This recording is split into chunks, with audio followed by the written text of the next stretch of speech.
Assalamualaikum warahmatullahi wabarakatuh. Perkenalkan, saya Penil Tasari NIM 22231123 akan membuat video pembelajaran mengenai suhu, kalor, dan pemuaian dengan dosen pengampu Ibu Firda Az-Zahara SPD MSI. Adapun capaian pembelajarannya yaitu pelajar mampu melakukan pengukuran terhadap aspek fisis yang ditemui dengan memanfaatkan konsep suhu, kalor, dan pemuaian untuk menyelesaikan tantangan yang dihadapi dalam kehidupan sehari-hari. Materi pertama itu ada suhu. Suhu adalah besaran fisika yang hanya dapat dirasakan oleh indera. Tubuh manusia dapat merasakan suhu dalam bentuk rasa panas dan dingin. Jadi, suhu adalah ukuran derajat atau tingkat panas suatu benda.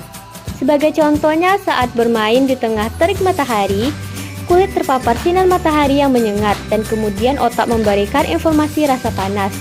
Sedangkan ketika minum air es, otak akan memberikan respon informasi pengalaman rasa dingin.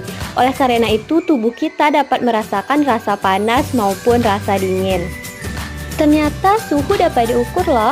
Adapun alat yang digunakan untuk mengukur suhu yaitu termometer. Nah, termometer ini juga ada jenis-jenisnya. Di antaranya yaitu termometer badan digital, termometer suhu badan zat cair, termometer bimetal, termometer laboratorium yang digunakan di laboratorium, dan juga termometer inframerah yang sering kita temui pada masa COVID-19 kemarin. Skala suhu. Skala suhu menunjukkan seberapa besar nilai suhu benda yang sedang diukur. Hal ini bertujuan agar semua orang di seluruh dunia menyimpulkan nilai suhu yang sama. Maka perlu diterapkan skala suhu secara internasional. Adapun skala suhu secara internasional ada itu derajat Celcius, derajat Reaumur, derajat Fahrenheit, dan juga Kelvin. Pada keempat, skala suhu tersebut memiliki titik didih dan juga titik beku yang berbeda-beda, di mana titik didih derajat Celcius ada 100, derajat Reaumur 80, derajat Fahrenheit 212, dan Kelvin 373. Sedangkan titik beku pada derajat Celcius 0, Reaumur 0, Fahrenheit 32, dan Kelvin 273. Materi selanjutnya itu ada kalor. Kalor merupakan suatu energi yang dapat menaiki suhu atau mengubah kondisinya. Contohnya seperti gambar di samping. Jika sendok dimasukkan ke dalam kopi panas, maka sendok menjadi panas dan kopi panasnya akan berkurang.